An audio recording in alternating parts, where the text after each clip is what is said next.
Boom. Okay, so we're gonna pretty much keep this really short, and pretty much relax tonight. Haven't done a learn with me in a little second, so basically that's what we're gonna do. I was going through some material. Technically, it's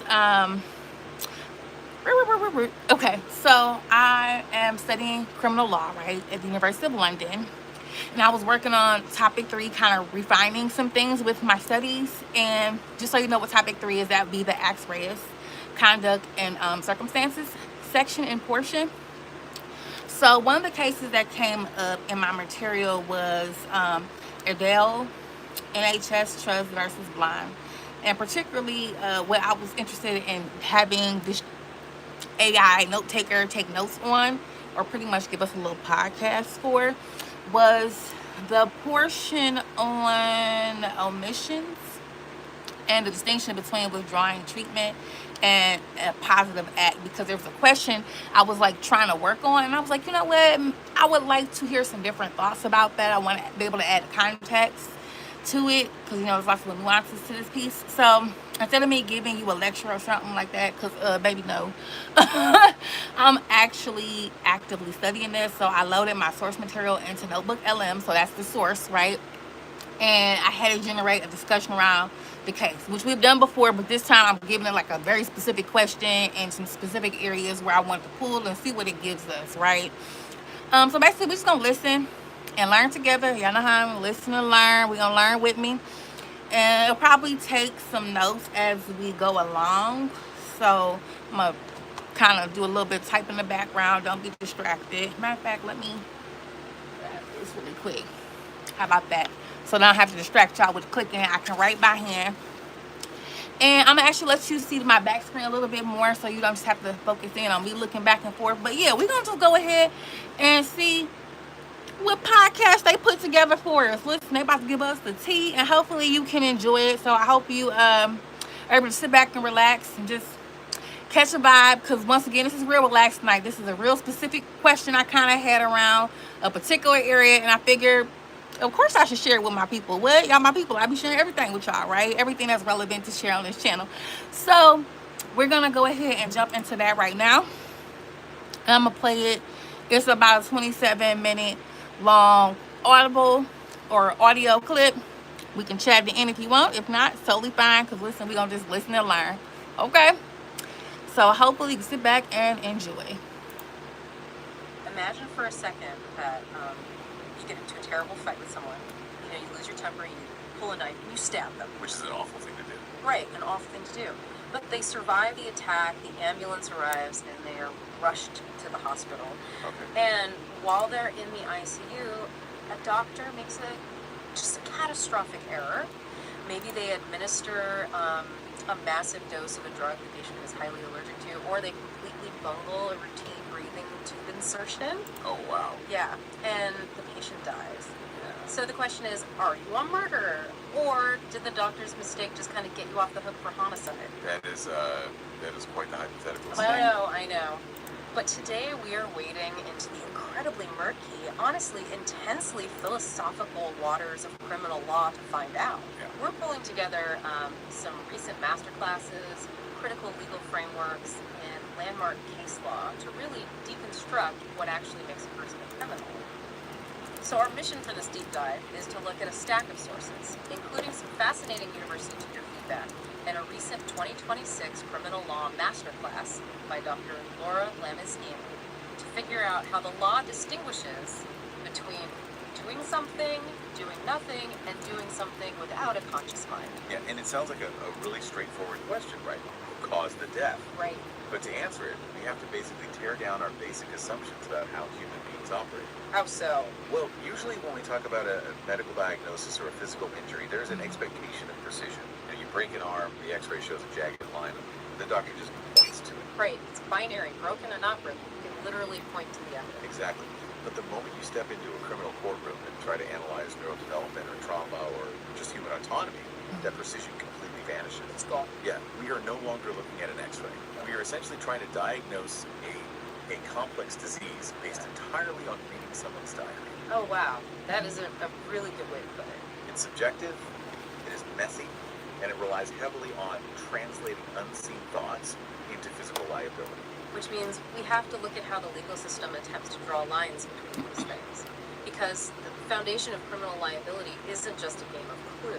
Right. It's not enough to say, Colonel Mustard did it in the library with the lead pipe. No, the law demands to know how and why Colonel Mustard's brain and body were communicating at that exact millisecond. Which brings us to the absolute bedrock of criminal law, right? That an act must be voluntary. Yes. You cannot be a criminal unless you had means. You chose to move your body, you chose to do the prohibited thing. Okay, so let's pressure test that with a hypothetical scenario from the university tutor feedback that we were looking at. Okay, the Zara case. Yes, the Zara case. It's often used to stretch these legal boundaries. So picture a woman named Zara. She walks into her apartment and unexpectedly discovers her boyfriend, Adam, kissing another person, Clee. Oh boy. Right. Zara is furious. She yells, "I'll make you regret this," picks up a heavy brass bookend, raises it above her head, and hurls it at Clee. Okay, let's freeze the frame right there. Because in that fraction of a second, the legal equation is perfectly balanced. Balanced how? Well, we have the physical act, which the law calls the Actus Reus. The throwing of the heavy object. Exactly. And we also have the mental state, the mens rea. Her words and her deliberate movements show a clear intention, or at the very least a conscious recklessness, to apply unlawful physical force. She's entirely in control of her operating system. Yes. But let's unfreeze the frame. Right, because the situation immediately devolves, Yeah. the bookend misses, and Adam violently shoves Zara away. She falls backward, hits her head hard against the corner of a table, and loses consciousness. Yeah. And then a few moments later, she wakes up. She is deeply concussed, completely dazed, and severely disoriented.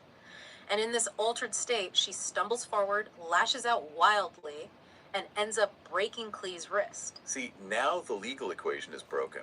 Okay. Because if we only look at the end result, Clee is sitting there with a broken wrist. The human instinct is to assign blame to the person who applied the force. Right, Zara broke the wrist. Right, but we have to ask that foundational question. Uh-huh. Was Zara's conduct fully voluntary when the wrist was broken? Wait, let me make sure I'm mapping this out correctly. Are you saying that if my brain essentially crashes and my body reboots in some sort of unconscious safe mode, I'm suddenly immune from the consequences of my physical movements? Absolutely. Like if I break a vase or a window or a wrist in that state, the law just shrugs. If the state is truly involuntary, yes. The courts trace this logic back to a landmark case known as Brady. Brady, okay. Yeah, and in that ruling, the judge provided a very specific definition that still governs us. He said an involuntary act is one done by the muscles without any control by the mind. Wow. By the muscles without any control by the mind. That paints a really vivid picture. It is almost like the body becomes a puppet whose strings have just been cut from the puppeteer. It's a very mechanical view of human biology, but it outlines a really rigid logical sequence for the courts. So they have to prove the puppet strings were attached. Exactly. A jury cannot even begin to debate whether Zara had malicious intent, the mens rea, until they first established that her mind was actively piloting her body. And because she had just regained consciousness from a violent head injury. Right. Her muscles were acting independently of her conscious reasoning. So no voluntary act means no criminal liability for the broken wrist. None at all. Okay, I want to contrast her state with what her boyfriend Adam does later in the same hypothetical scenario. Oh, this part is awful. It really is. So after all this chaos, Adam waits until Zara goes to sleep. He knows she has a massive career-making fashion shoot the next morning. So out of pure spite, he sneaks into the bedroom with scissors and cuts off a huge chunk of her hair to ruin the shoot. Yeah, the contrast here is stark and legally very straightforward. Because he planned it. Right. Adam's actions involve zero ambiguity regarding autonomy. He planned the act, he waited for the opportunity, and he executed it. His strings were fully attached. His mind was in total command of his muscles. The prohibited conduct and the malicious intent are perfectly aligned. So he is fully liable. Okay, so Zara's lack of control came from being shoved. The concussion was an external force imposed on her. Yes. But what happens when the loss of control originates from inside the person's own body? Because looking at the masterclass notes, this is where the legal architecture seems to just completely lose its mind. Oh, absolutely. You're touching on one of the most heavily criticized fictions in modern law. Oh, yeah. The legal system divides the specific failure of proof defenses, which are situations where the defendant literally lacks the mental capacity to act voluntarily. divides them into two completely separate categories. Okay. And the categorization depends entirely on where the trigger originated. Internal versus external. Let's map this out with a comparison because I need to visualize this. Sure. So, two different people walk into a museum and independently smash priceless sculptures. From a security camera's perspective, the physical actions look completely identical. Right. But defendant A is acting wildly because they were just stung by a massive swarm of hornets, causing a severe physiological panic. Okay. Defendant B is smashing the sculpture because they are in the grips of a sudden severe schizophrenic break. Right. Right now, my intuition says neither of them should go to prison because neither of them is in conscious control of their actions. Your intuition aligns with the medical reality. Yeah. But the legal reality diverges sharply here. How Well, defendant A, who is fighting off the hornets, is experiencing an external trigger. The law categorizes this under the defense of automatism. automatism. Yes. The court acknowledges that an outside force hijacked the defendant's autonomy. Other accepted external triggers include things like a blow to the head or even a dissociative state brought on by severe trauma. Like in the case of RVT, where a defendant committed a robbery while completely disassociated due to PTSD from a recent violent attack. And if a jury accepts that it was an external trigger, automatism, you walk out of the courtroom a free person. It's a complete acquittal. Yes. The state has failed to prove you acted voluntarily, so the state has no power over you. But what about defendant B? Defendant B, who is experiencing a psychotic break, is dealing with an internal trigger. And under English law, this shifts them out of automatism entirely and forces them into the defense of insanity, which is governed by the Omnitin rules. I have to pause here because Dr. Lamasnami pointed out in the masterclass that the Omnitin rules were established in 1843. We are talking about a legal framework created before the invention of the light bulb, let alone modern neuroscience or psychiatry. It is a profound anachronism. To qualify under McNaughton, the court must find that the defendant was laboring under a, quote, defective reason caused by a disease of the mind. And what counts as a disease of the mind? Well, over the decades, courts have interpreted that incredibly broadly to mean practically any internal condition that disrupts conscious reasoning. So, if someone with severe epilepsy has a seizure and strikes someone, or a sleepwalker commits an assault while deeply asleep, the court is forced by this 1843 precedent to label them legally insane. Yes, That feels incredibly stigmatizing, not to mention just medically absurd. it is. It is widely criticized by legal scholars and medical professionals alike. It forces complex biological realities into a very crude Victorian-era bucket. Why do they do it then? Well, the courts cling to this fiction for a very specific public policy reason. If you are acquitted under automatism, the external trigger, you go home. But if your lack of control stems from an internal biology that might recur, the state is terrified of simply letting you walk free to potentially harm someone else during your next episode. Ah, so it's settlesing about state control. Exactly. By forcing them into the insanity category, the court secures a different outcome. Precisely.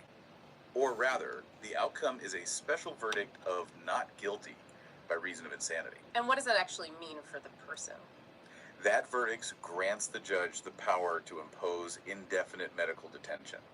The defendant can be locked in a psychiatric facility for years, and their release is dependent on medical tribunals rather than a standard prison sentence. So the legal fiction exists to bridge the gap between acknowledging the person isn't morally blameworthy while still maintaining public safety. Yeah, that's exactly. I think nothing exposes the cracks in this logic quite like the diabetic dilemma. Oh, yes. We have two major cases here, Hennessy and Quick, and they perfectly illustrate how fragile this internal versus external boundary really is. Diabetics present a really fascinating stress test for the law because their condition involves an internal disease that is managed by an external medicine, insulin.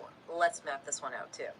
Say I am diabetic and I accidentally inject too much insulin. Okay. That is an external chemical introduced into my body. It causes my blood sugar to crash, I experience a severe hypoglycemic episode, I lose all conscious control, and I end up assaulting someone. Okay, so because the trigger was the external injection of insulin, the court categorizes that as automatism, like in the Quick case. Yeah. You receive a complete acquittal and you go home. Okay, flip the scenario. I am a diabetic, but this time I forget to take my insulin entirely. Right. My blood sugar spikes, I suffer a hyperglycemic episode, lose all conscious control, and assault someone. In that scenario, which mirrors the Hennessy case, the court argues that the lack of control was triggered by the underlying internal disease. the diabetes itself. Wow. Therefore, it is an internal trigger. You are labeled legally insane and face potential indefinite medical detention. Wait.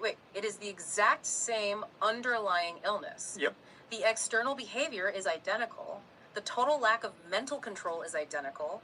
Yet one person gets an apology and goes home, and the other is branded legally insane and institutionalized. All based on a 19th century interpretation of whether the trigger crossed the boundary of the skin. That is just wild. It really highlights how the law often prioritizes rigid categorization over nuanced justice. It needs a framework to process human behavior, even if that framework completely ignores modern medical science. Okay, so we've seen how the law bends backward to make sense of a body acting without a mind.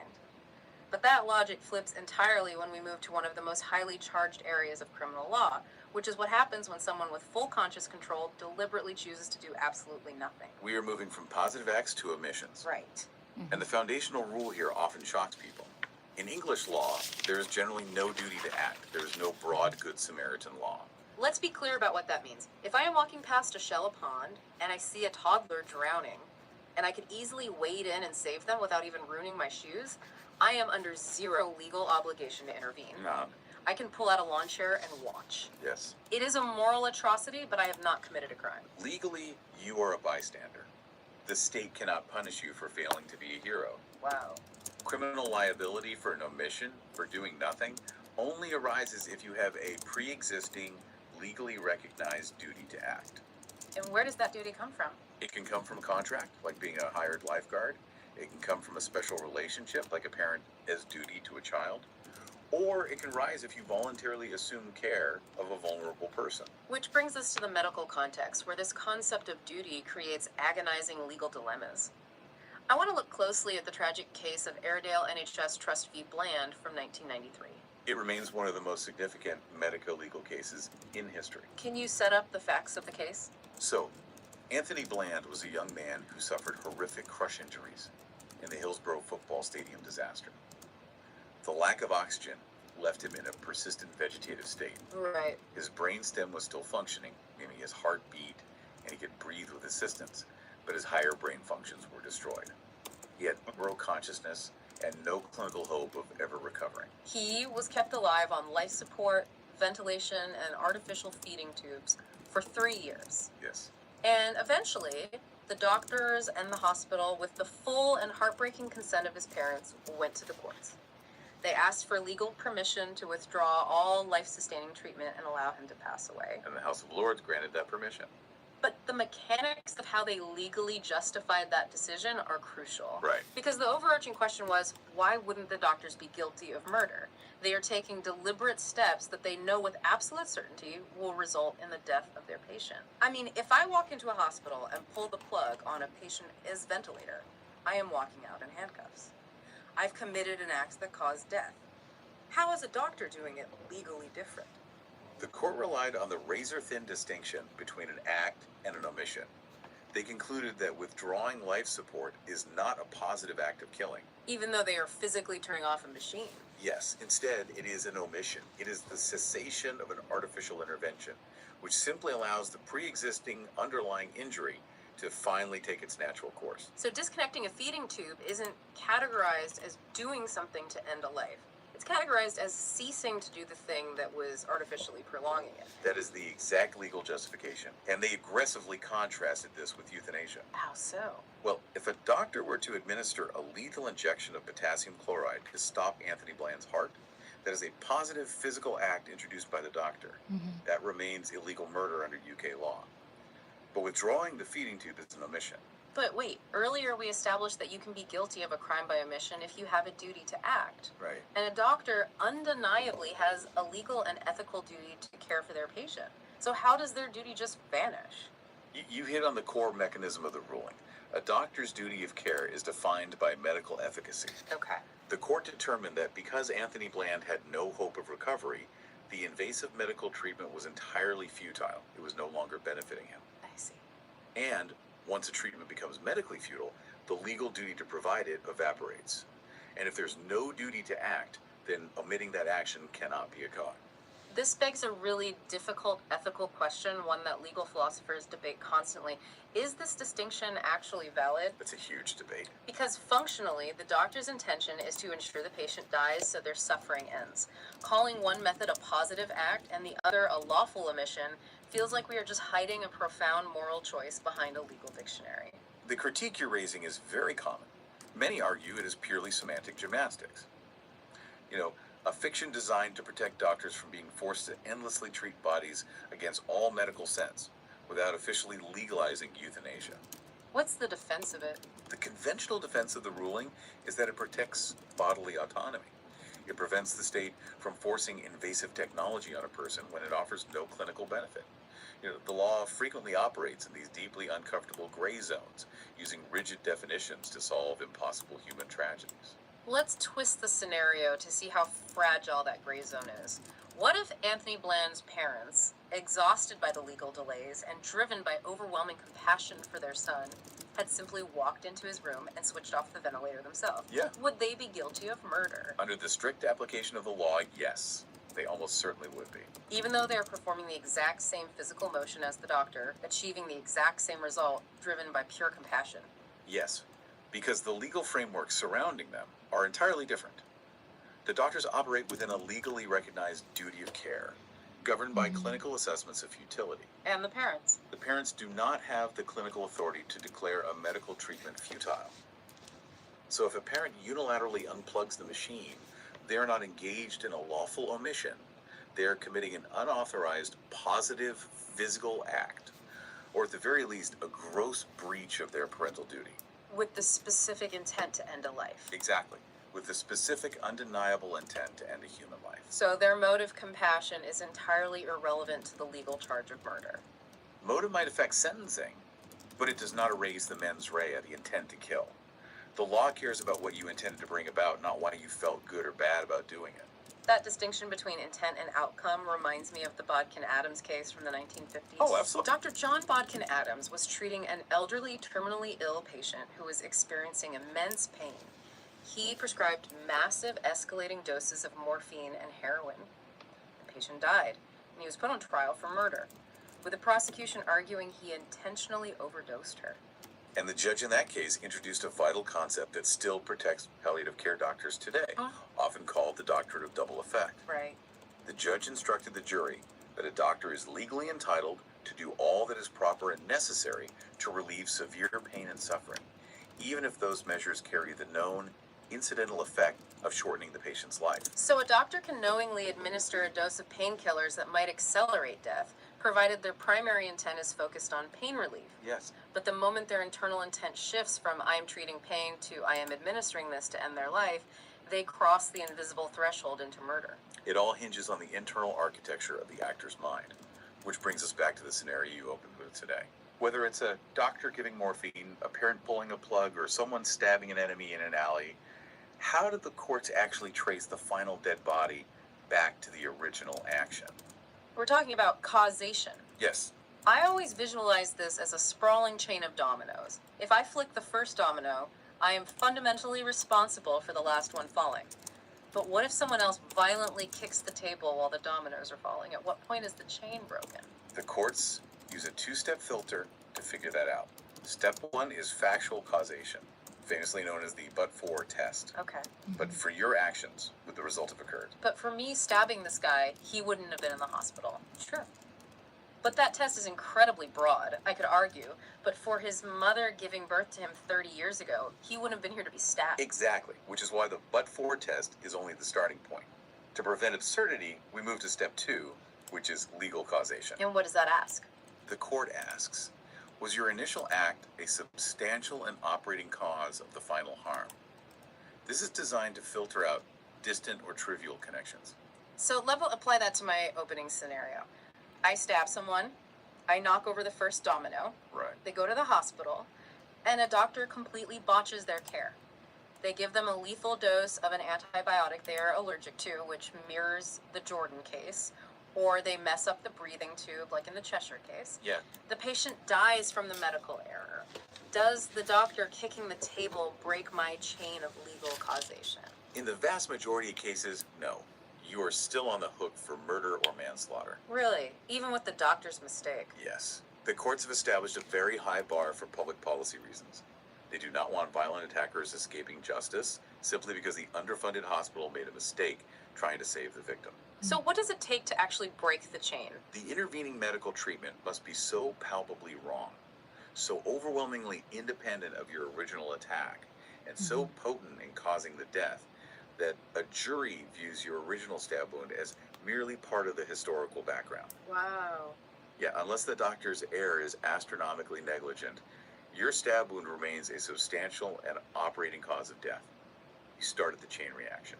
That principle of being responsible for the chain reaction you start goes even further when you look at how the victim themselves reacts. There's a rule called the thin skull rule, which basically says you take your victim exactly as you find them. Yes, and the most famous application of this is the Blau case from 1975. Right. The defendant stabbed a young woman. The wound was severe but highly treatable. She just needed a standard blood transfusion to survive. However, the victim was a devout Jehovah's Witness, and her religious beliefs strictly prohibited receiving blood products. And she refused. She refused a transfusion and died from blood loss. So the attacker's defense team argued that her refusal was completely unreasonable. They essentially said, we didn't kill her. Her religious refusal to accept basic medicine killed her. She broke the chain of causation. But the court rejected that argument entirely. The thin skull rule means you don't just take your victim's physical vulnerabilities, like an unusually thin skull as you find them. You take the whole person, Including their beliefs. including their deeply held religious and moral beliefs. The court ruled that her decision to refuse blood was a predictable consequence of who she was. The attacker created the deadly situation, and the victim's adherence to her faith did not break the chain of causation. The attacker was convicted of manslaughter. Wow. You know, if we synthesize everything we've explored today, the sleepwalkers branded as insane, the doctors protected by the definition of an omission, the attackers held responsible despite massive medical errors, it becomes clear that criminal law isn't really about finding objective truth. No, it's not. It is a massive, ongoing philosophical exercise. It is the state attempting to parse out precisely how much autonomy we possess and constructing elaborate fictions to hold society together when our biology fails us. It is a delicate, often highly imperfect balancing act. To secure a criminal conviction, the state must navigate a rigorous, logical obstacle course. Yeah. They must prove a truly voluntary physical act or a recognized breach of duty, establish an unbroken chain of causation, and prove a culpable state of mind. It's an architecture designed to protect the public while theoretically acknowledging the frailties of being human. It's a fragile architecture, and just when the courts think they've stabilized it, the world evolves and shatters the framework all over again. Oh, inevitably. Which brings me to a final, incredibly provocative ruling from the recent 2026 legal updates. Ah, you're referring to the R.V. Lakeman decision. Yes, the Lakeman decision. Yeah. The Court of Appeal recently made a landmark ruling that digital gold pieces in a multiplayer online game legally count as real property under the Theft Act. Yeah. They can be stolen in the eyes of the criminal law, even though they only exist as lines of code on a server. It's a monumental shift for virtual property rights. But if we apply today's deep dive to that ruling, the implications for human autonomy are staggering. Right, because if virtual items are now legally recognized property, what happens when our digital avatars start committing crimes against that property? Oh boy. Let's say I am wearing a VR headset, controlling an avatar. Suddenly, a server glitch or a software bug causes my avatar to violently attack another player's digital storefront, destroying their legally recognized property. Let's trace that out legally. Is that digital automatism? Exactly. If the avatar is a direct extension of your physical agency, but the underlying code malfunctions and hijacks the action, where does the voluntariness reside? Is a server glitch an external trigger, allowing you a complete acquittal? Or what if the AI assistant you use to help manage your avatar starts making independent, unpredictable decisions that result in virtual theft? As human consciousness becomes increasingly entangled with digital interfaces, how on earth is a judge going to apply the 1843 M. Knighton rules to a disease of the motherboard? I mean, are we going to see algorithms found not guilty by reason of digital insanity? Right. It sounds like science fiction, but the Lakeman ruling suggests it is a legal reality we are rapidly hurtling toward. Courts have spent centuries trying to determine if a human mind has mens rea. Soon, they may have to decide if a line of code has it. We're going to need a whole new dictionary for that. We really are. So, to everyone listening, as you interact with the world today, whether you're walking past a shallow pond, making a difficult medical decision, or just logging into a virtual server, I want you to ponder those invisible legal tethers connecting your mind to your actions. We have journeyed from the messy biological reality of the human brain through the rigid, sometimes absurd logic of the courts and out into the infinite, uncharted complexities of the digital frontier. It turns out, whether you're trying to diagnose a broken bone, a broken mind, or broken code, the law is always going to struggle to see the whole picture. Until next time, keep diving deep. Okay. Well, that was interesting. That was super interesting. I don't know if you guys are still here. Okay, I see a couple people still in and out. That was interesting. I feel like every time I have like questions and I like dig, I end up with more questions. This one was actually super interesting. I had did what was called like tutor feedback. They have this opportunity where you can submit like they give you a question, you submit your answer, and you'll get feedback. So I submitted the question and the feedback that I got as well in here, and I kind of forgot that I had already loaded that. So it gave us some of that in the beginning where they were talking about the case with Zara, and they were giving us a little bit of insight on that, which kind of gave you more so insight about the action piece. And then we kind of phased into the omission piece, which was the main area that I was looking to get a little bit more insight on. Very interesting. I always just find it so interesting when they give us a podcast. So you guys know I love using NotebookLM to kind of do the learn with me, the studies with me, because I just love to kind of talk to you guys and see how you were also taking in that information. I'm going to double check like 2 things that I heard, and I'll probably come back with that information. But right now, as it stands, I found that interesting and helpful. I don't know. I might even listen to it one more time, even off of here, because I heard a couple of things and I said, hadn't quite interpreted that information that way. Also, I want to just front load the podcast as I send them in. I base it off of currently where I am with the study material. So this is not a complete breakdown of the criminal law class. It is in phases, like, because you're learning with me, right? So some things I also say within context, because there's some things I was saying with regards to the overall functionality of criminal law, or some of the limitations rather to criminal law. And I think once we add some of the other pieces that go with this structure, this particular viewpoint, this lens of criminal, of law, I think that some of those pieces will phase in a little bit more succinctly.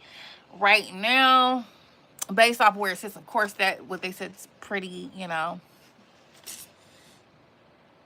there's some parts that are pretty much on point. There's some other things like I said, I'm going to go look back into. I'm like, let me clarify. I have to go check my references, right? So this will be fun. I will do that, and I will definitely come back with you if there's something that's reportable. If not, I'll probably just incorporate it into the next live. Thank you guys so much for being here with me as I learned out loud before I called it a night. So I guess if you're in Eastern Standard Time, we have about 3 more minutes until it is the next day. But once again, as I always say, I love learning with you guys. I love learning out loud. Thank you so much for being a part of the Legally Everywhere community.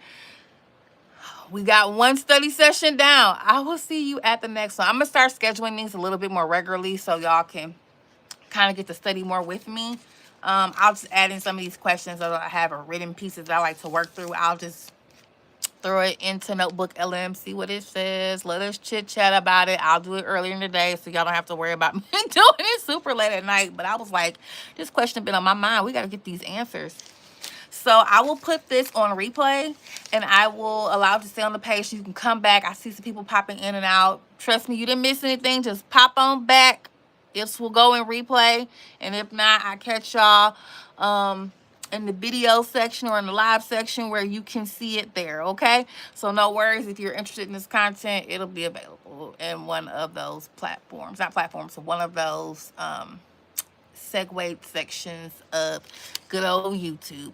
Okay, y'all. So I'm gonna call it a night. It has been nice. What? Cause we legally everywhere, child. We legally everywhere, looking into everything. We were looking into some of the Actus Reus. We were talking about omissions, some of the distinctions, conduct, circumstances, positive acts, and transitioned into omissions. So that was today's material. We'll see where we at tomorrow, okay? I'll see y'all then. Till next time, good night and take care.